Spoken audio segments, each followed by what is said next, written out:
You know, when Men in Black 3 came out, I remember it being kind of a blip on the radar. It was a full 10 years after Men in Black 2, and it didn't have nearly the fanfare or presence that the first two films had.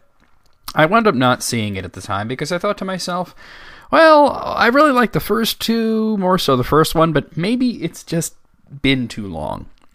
Why does it seem like this movie is coming out in stealth mode? How good could it actually be if that's the way they're handling it? Well, let's see. Men in Black 3 starts with a dangerous criminal, Boris the Animal, escaping from prison and vowing revenge on the man who put him there, Agent K.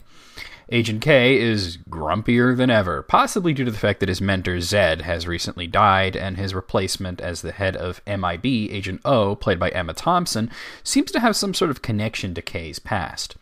Boris doesn't want to just break out of prison and murder K, however. He wants to erase the man and his accomplishments by going back in time and killing him before Boris could ever be put in prison, which would also give him back the arm that K had shot off in the past.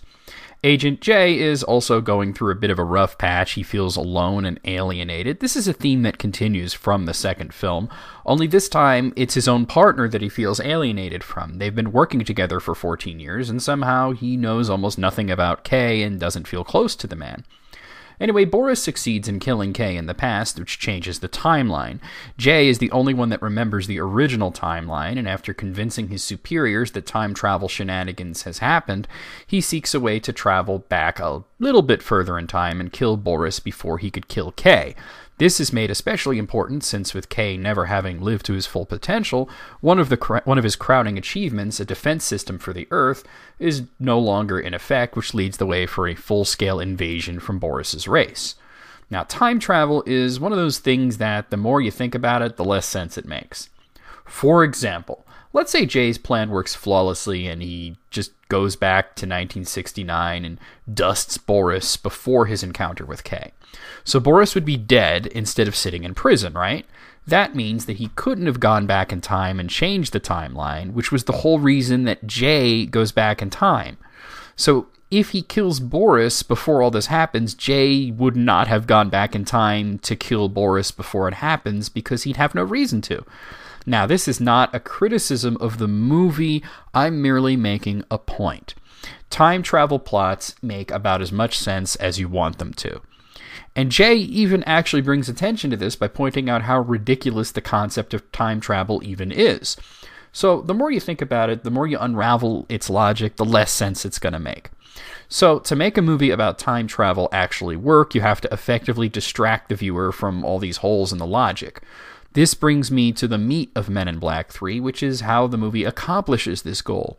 First, this movie is very, very funny. The first one was hilarious, the second one was hilarious, and this one is just laugh-out-loud hilarious.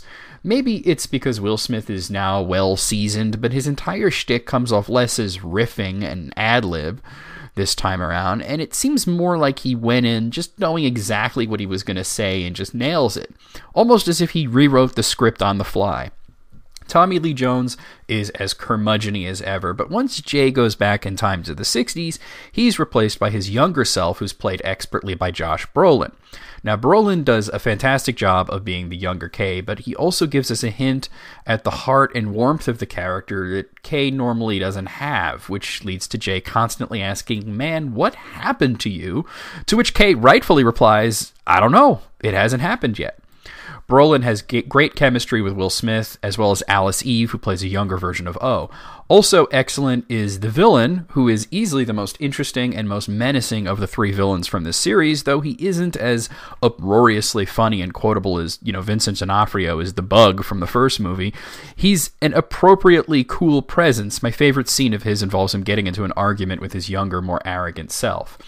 Another highlight in the movie is Griffen, a secondary character played by Michael Stuhlbarg.